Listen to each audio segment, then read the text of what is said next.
그 순간 우주는 침묵에 잠겼다. 보리수 아래 시타르타 고타마는 눈을 뜨고 존재의 본질을 꿰뚫어 보았다. 무수한 세계의 인과망이 그의 앞에서 선명하게 펼쳐져 마치 밤하늘에 빛나는 은하수와 같다. 부처님께서 깨달음을 얻으신 그 순간 우주에서 가장 깊은 진리인 인과윤회, 모든 존재를 움직이는 최고의 법칙을 통찰하셨다. 모든 생명의 말 한마디와 행동 하나하나, 아무리 사소하더라도 운명의 경위 속에 영원히 기록되어 있으며 한 점의 미세한 것도 이 인과의 그물을 벗어날 수 없다. 오래된 불경에는 신통을 얻은 고승대덕이라 할지라도 세 가지 행동은 절대 그 과보를 피할 수 없다고 기록되어 있다. 이 경고는 수많은 수행자들을 충격에 빠뜨렸습니다. 과연 어떤 행위가 인과의 끈을 이토록 강력하게 움직여 하늘을 통달한 신통력을 가진 수행자조차도 벗어날 수 없게 만드는 것일까요? 이 수수께끼의 답은 부처님 시절의 기영경사에서 아침 햇살이 비치고 새들의 노래와 꽃향기가 가득한 잘 알려지지 않은 대화 속에 담겨 있다. 여기는 부처님께서 법을 전한 성지로 수많은 도를 구하는 이들이 이곳에 모여 지혜의 설법을 듣고 있습니다. 아찰이라 불리는 젊은 비구가 이슬을 밟으며 경사로를 향해 급히 걸어가고 있었는데 그의 얼굴에는 감추기 어려운 기쁨과 자부심이 가득 차 있었다. 아즈타는 부유한 가정에서 태어나 총명한 두뇌를 지녔으며 수행한 지 불과 몇 년 만에 많은 신통력을 얻었다. 그는 공중을 날 수 있었고 미래를 예지할 수 있었으며 심지어 다른 사람의 마음도 알 수 있었다. 이러한 초자연적인 능력들로 인해 그는 자만하여 스스로 범부의 경계를 초월하여 해탈의 문턱에 서 있다고 여기게 되었다. 그날 아주타는 자신이 해탈의 경지에 도달했는지 확신하기 위해 부처님께 자신이 가장 중요하게 여기는 질문을 드리기로 결심했다. 아주타는 기영경사에 와서 많은 비구들 중 법을 설하는 석존을 찾았다. 부처님께서 당일의 법의를 설하신 후 아난다가 앞으로 나아가 합장하고 예를 표한 뒤 본론으로 바로 들어갔다. 세존이시여, 제자가 수행한 이래로 이미 많은 신통력을 얻었습니다. 나는 하늘을 날 수 있고 미래를 미리 알 수 있으며 타인의 마음을 알 수 있습니다. 이것이 내가 이미 해탈했음을 의미합니까? 부처님께서 이 젊은 비구를 바라보시며 미소를 지으시며 답하셨다. 아주타, 신통은 해탈과 같지 않다. 한 사람이 아무리 큰 신통을 가졌다고 하더라도 인과의 힘을 막을 수 없다. 아주타는 듣고 나서 얼굴에 의심스러운 표정을 지었으며 분명히 이 답변에 만족하지 못했다. 석존이시여, 제자는 이제 이미 미래를 예지할 수 있고 모든 재난을 해소할 수 있습니다. 그렇다면 어떤 인과가 저를 묶을 수 있겠습니까? 부처님의 눈빛은 깊어졌다. 그는 아주타를 바라보며 그가 현재뿐만 아니라 과거와 가능성 있는 미래까지 보고 있었다. 부처님께서 말씀하셨다. 내가 이런 의문을 가지고 있으니 내가 한 가지 이야기를 들려주겠다. 붓다의 목소리는 차분하고 힘이 있었으며 전체 칠중경사 승려들은 고요해져 이 이야기를 들을 준비를 했다. 옛날에 티버다르라는 수행자가 있었는데 그는 당신과 비슷하게 특별한 재능을 가지고 있었고 부지런히 수행하여 금세 오신통을 이루었다. 그는 공중을 날 수 있고 벽을 통과하여 볼 수 있으며 다른 사람의 마음을 읽을 수 있고 미래를 예지할 수 있으며 또한 무한히 변화할 수 있다. 이 신통력들은 티보다르를 매우 자만하게 만들었고 그는 마음속으로 생각했다. 지금의 나는 이미 무소부재하며 하늘과 땅 어디에도 나를 구속할 수 있는 것이 없다고. 부처님의 설법은 아난타로 하여금 자신의 마음가짐을 되돌아보게 했고 그는 불안한 기미를 느끼기 시작했다. 이에 대받았다는 제멋대로 행동하기 시작했다. 남이 좋은 것을 보면 신통력으로 몰래 빼앗고 남이 자신에게 원한을 품으면 신통력으로 복수하며 심지어 신통력을 이용해 공양을 속여받으면서 사람들이 그를 돌을 깨친 고승이라고 믿게 한다. 어느 날 대바다타는 신통력을 사용하여 한 부자가 많은 금은보화를 가지고 먼 곳에서 돌아오는 것을 보았다. 그는 탐욕이 일어나 그것을 자기 것으로 만들고자 하였다. 그는 신통력을 발휘하여 노인으로 변신하여 부자가 반드시 지나가는 산길에 나타났다. 부자가 도착했을 때 노인은 땅에 누워 깊은 고통에 시달리고 있었다. 이 부자는 선한 성품을 지니고 있었으며 노인이 고통받는 것을 보고 즉시 다가가 살폈다. 데바다타는 자신의 계략이 성공한 것을 알고 기회를 틈타 환영수를 펼쳐 부자의 수행원들을 모두 깊은 잠에 빠지게 하였다. 그가 재물을 빼앗으려던 찰나 갑자기 자신의 신통력이 완전히 소멸된 것을 발견했다. 이 말을 들은 아주타의 얼굴이 변했다. 그는 신통력도 실패하는 때가 있을 것이라곤 한 번도 생각해 본 적이 없었다.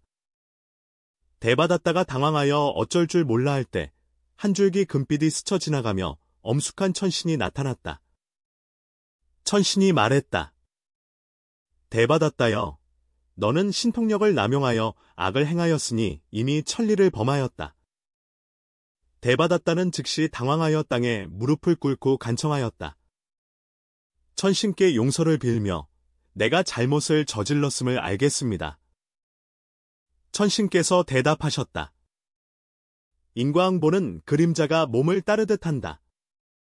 신통력을 사용해 남을 해치면 10배의 고통을 감내해야 하니 이것이 천리이며 누구도 바꿀 수 없다.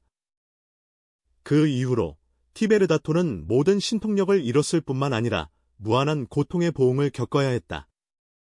그는 매일 두려움과 고통 속에서 살다가 결국 지옥에 떨어졌다. 부처님께서 이 이야기를 마치시고 아난다를 바라보며 물으셨다. 네가 알겠느냐? 왜 데바다타는 이런 꼴을 당하게 되었는가? 아난다가 잠시 생각한 후에 대답했다. 그가 신통력을 남용하여 악행을 저질렀기 때문입니까? 부처님께서 고개를 끄덕이며 말씀하셨다. 그것은 겉으로 드러난 이유일 뿐이다. 데바다타의 이야기는 불교계에서 널리 전해지고 있지만 그가 지옥에 떨어지기 전에 또 다른 이야기는 거의 알려지지 않았다. 기영경사 내의 비구들은 이 낯선 과거 이야기를 듣기 위해 귀를 기울였다. 아야자는 더욱 온 마음을 다해 집중했다. 그는 부처님께서 곧 밝히실 내용이 자신의 수행 운명과 관련된 중요한 진리일 수 있음을 깨달았다. 부처님은 계속해서 말씀하셨다.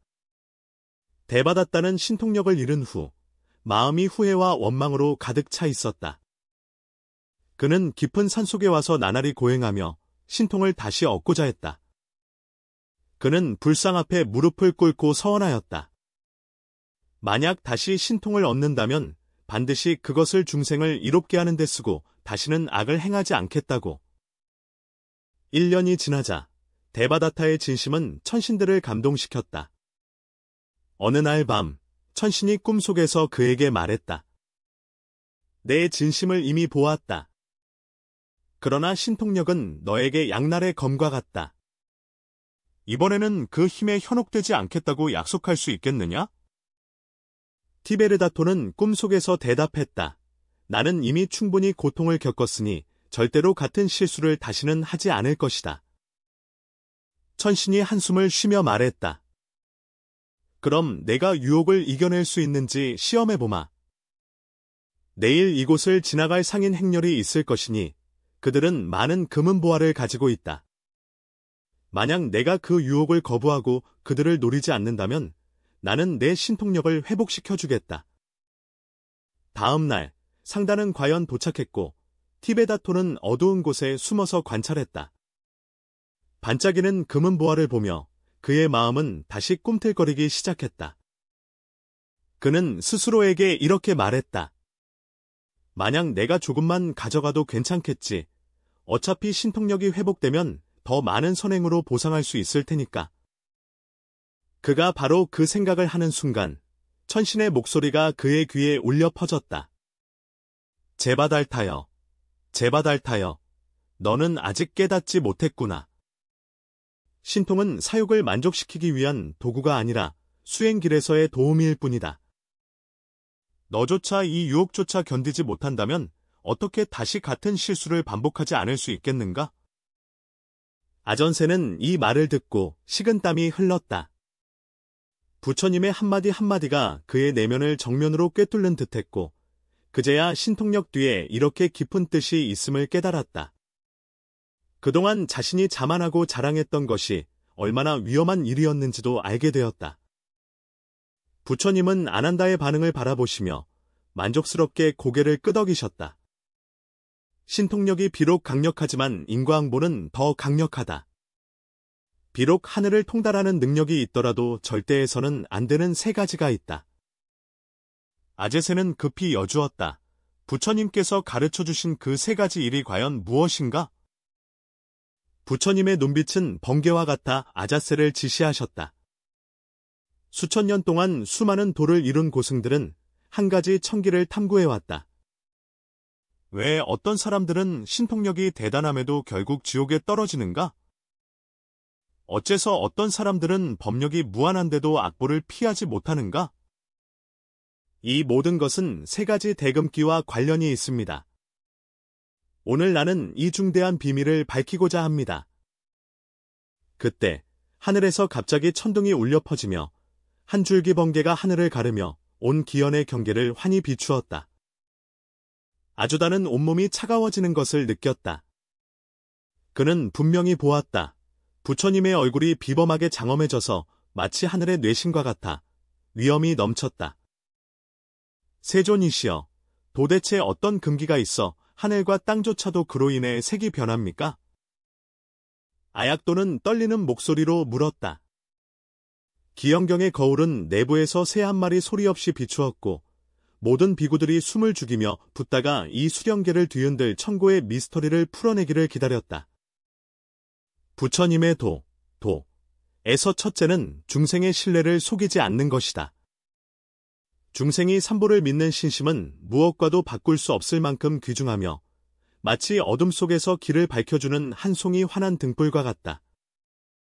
만약 거짓된 신통력과 신기를 사용하여 이 믿음을 속인다면 이는 중생들의 마음속 등불을 끄는 것이며 가장 큰 죄악이다.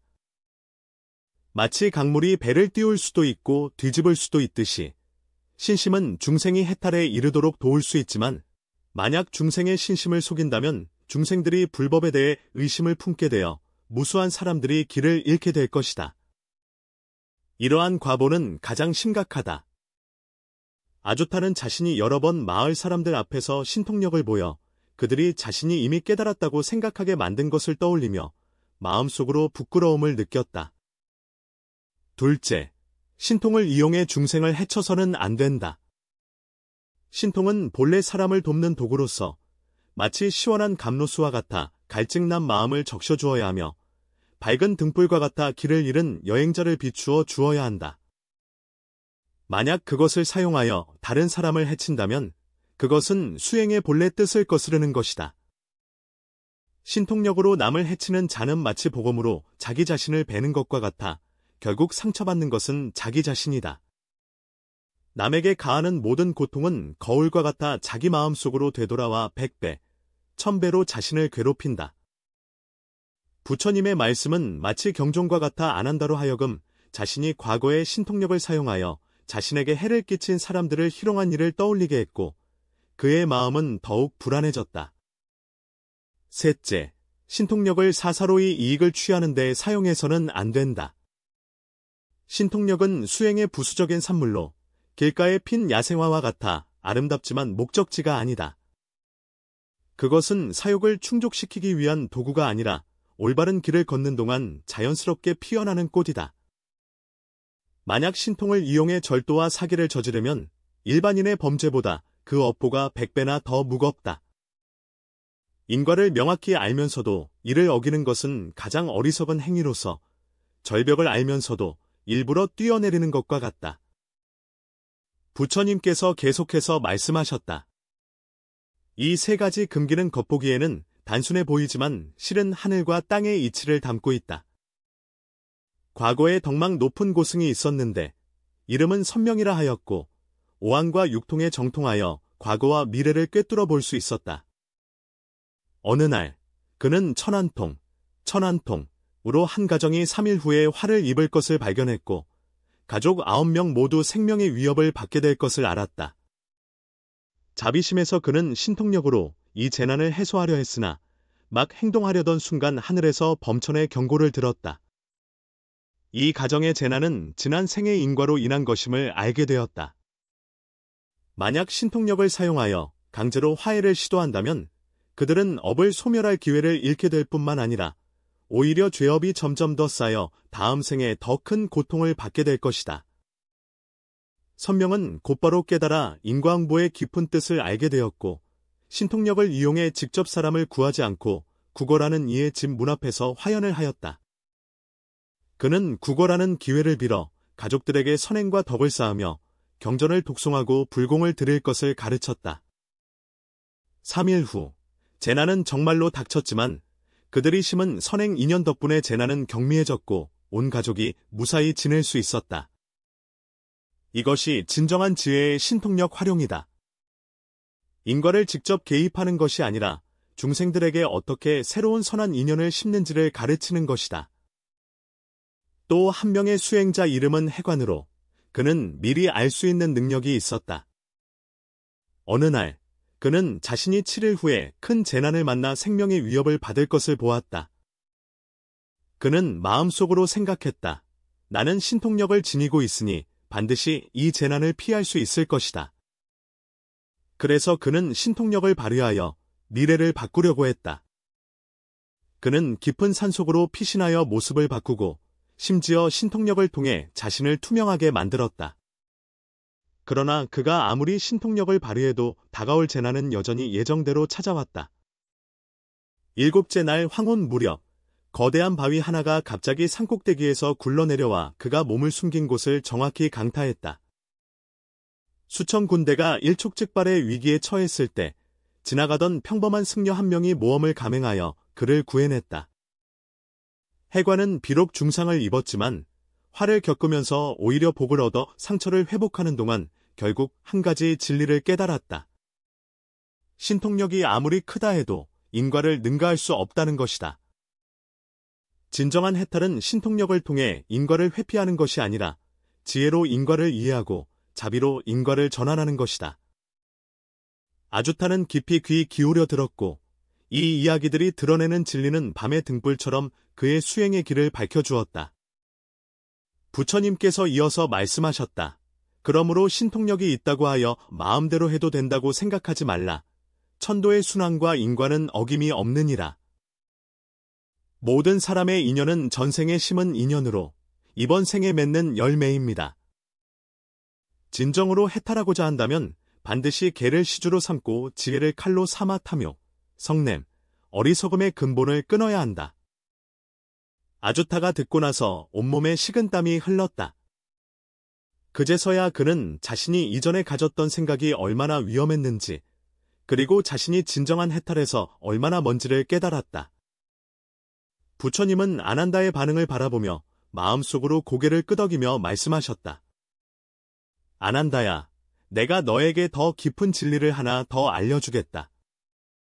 이 세상에는 네 종류의 사람이 있다.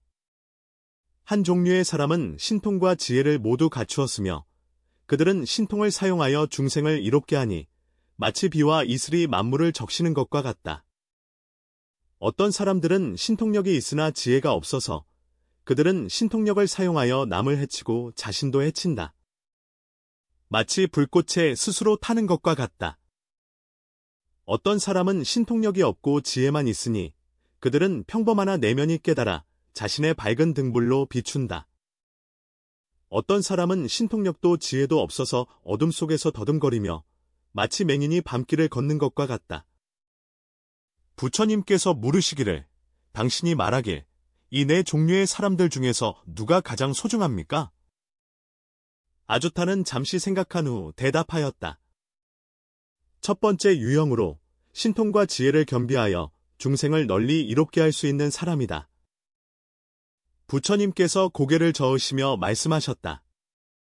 가장 소중한 것은 세 번째 사람들인데 그들은 신통력이 없지만 지혜로 인과를 깨닫고 계율을 지키며 수행하는 이들이기 때문이다.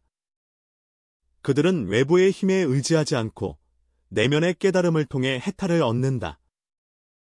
첫 번째 유형의 사람은 신통력과 지혜를 가졌음에도 불구하고 집착에서 벗어나기 어렵다. 집착이 있는 한 미혹될 가능성은 항상 존재한다. 진정한 수행은 신통력이 있느냐에 있지 않고 집착을 내려놓고 인과를 깨닫는 데 있다. 진정으로 깨달은 이는 설령 신통이 없어도 신통의 마음이 흔들리지 않는다. 그는 신통이 마치 물속의 달과 거울 속의 꽃처럼 모두 허망하고 실체가 없음을 알기 때문이다. 이때 아난 존자께서 자리에서 일어나 말씀하시기를 저는 한 진실한 이야기가 떠오릅니다. 옛날에 법공이라는 이름의 수행자가 있었는데 그는 매우 큰 신통력을 지니고 있었습니다.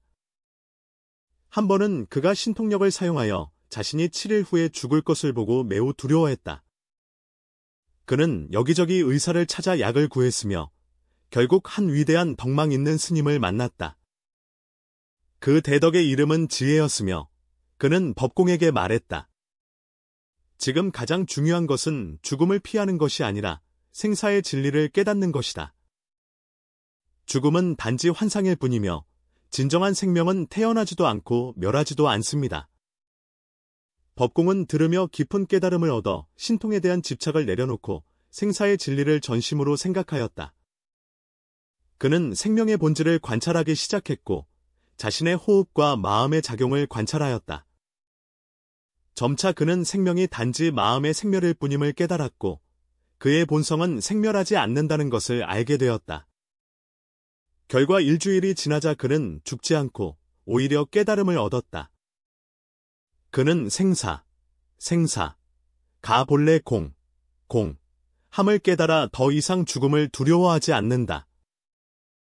그 후 그는 신통을 사용하여 다른 사람을 돕지만 신통 그 자체에 집착하지 않았다.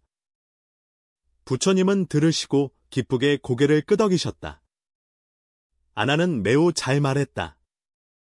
신통력은 마치 한 자루 칼과 같아서 잘 쓰면 사람을 구할 수 있고 잘못 쓰면 사람을 해칠 수 있다. 진정한 수행자는 신통에 미혹되지 않고 신통 너머에 있는 진리를 통찰해야 한다. 부처님께서 아주타를 보시며 진심 어린 어조로 말씀하셨다. 아주타야, 너는 알아야 한다. 신통은 단지 도구일 뿐, 목적이 아니다. 해탈을 추구하는 사람은 화살을 쏘는 사람처럼 눈을 목표에 고정해야 하며 활과 화살에 시선을 두어서는 안 된다. 활과 화살이 아무리 좋아도 목표를 맞추지 못하면 무용지물이다. 마찬가지로 신통력이 아무리 크다 하더라도 그것이 너의 해탈을 돕지 못하면 단지 화엄포시의 장식에 불과하다. 한 번은 겐지스 강가에서 한 수행자를 만났는데 그는 고행을 통해 물 위를 걸을 수 있는 신통력을 얻었다. 그는 자랑스럽게 나에게 물었다. 나는 오랫동안 수행하여 마침내 물 위를 걸을 수 있게 되었다. 이 신통력 어때? 나는 그에게 물었다. 이 신통력의 값어치는 얼마인가? 그는 멍해져서 어떻게 대답해야 할지 몰랐다. 내가 다시 묻노니 나룻배 값은 몇 푼 안 되는데 네가 수년간 닦은 수행이 이 몇 푼의 동전에 해당하느냐? 이 고행승은 즉시 깨달았다. 신통력이 목적이 아니라 해탈이 목적임을. 그는 신통에 대한 집착을 버리고 진정한 지혜를 추구하기 시작했다. 이 말씀은 참석한 모든 사람들에게 큰 깨달음을 주었다. 아주타는 더욱 감회가 깊어져 부처님 앞에 무릎을 꿇고 말했습니다. 석존이시여, 저는 깨달았습니다. 이제부터는 신통력에 대한 집착을 내려놓고 계율을 잘 지키며 수행하여 진정한 지혜와 해탈을 추구하겠습니다. 부처님께서 기쁘게 말씀하시기를 잘하였다. 잘하였다. 내가 이러한 깨달음을 얻은 것은 어떤 신통력보다도 귀중하다. 기억하라. 사람이 행하면 하늘이 보고 있다. 아무리 큰 능력이 있어도 반드시 인과를 명심하고 중생을 해치지 말라. 진정한 수행은 신통력을 추구하는 것이 아니라 번뇌를 끊고 지혜를 증장하여 궁극적으로 해탈을 얻는 것이다. 그 이후로 안 한다는 신통을 자랑하지 않고 오히려 계율을 잘 지키며 정진하였으며 부처님의 법을 깊이 연구하는 데 전념하였다. 그는 신통을 수행길의 보조 인연으로 보고 목적이 아니라고 여긴다. 그는 신통력으로 중생을 돕지만 신통력 자체에 집착하지 않는다. 마침내 그는 모든 번뇌를 끊고 아라한과를 성취하여 진정한 해탈을 얻었다. 이 이야기는 불교계에서 널리 전해지며 후대의 신통에 현혹되지 말고 항상 인과를 명심하며 진정한 지혜와 해탈을 추구할 것을 일깨워준다. 이 유혹과 혼란으로 가득한 세상에서 우리는 모두 비슷한 선택에 직면해 있습니다. 우리가 가진 능력은 지혜나 재물, 권력에 상관없이 신통과 같아서 다른 이들에게 이익을 줄 수도 있고 해를 끼칠 수도 있습니다. 우리 각자의 선택은 자신의 운명의 그물을 짜고 있습니다. 인과법칙은 우주의 중력과 같아 누구도 벗어날 수 없다. 선행은 복을 얻고 악행은 재앙을 불러온다. 이 진리는 변함없이 영원하다. 인생의 갈림길에 서서 어느 길을 갈지 망설일 때 부처님의 가르침을 떠올려보자. 중생들의 신뢰를 배반하지 않고 어떤 생명도 상처 입히지 않으며 사리사욕을 위해 행하지 말라. 이 세 가지 원칙은 수행자들의 지침일 뿐만 아니라 모든 사람이 평안하게 살고 자리 잡는 근본이기도 하다. 당신이 어떤 신앙을 갖고 있든 어떤 위치에 있든 인과의 우주에서는 어떤 힘도 우리의 행위 결과로부터 벗어날 수 없다는 것을 명심하십시오. 오직 지혜로 인과를 울리고 자비로 선행을 행할 때에만 생명의 긴 흐름 속에서 바람과 파도를 헤치며 마침내 평온과 평화의 저편에 도달할 수 있다.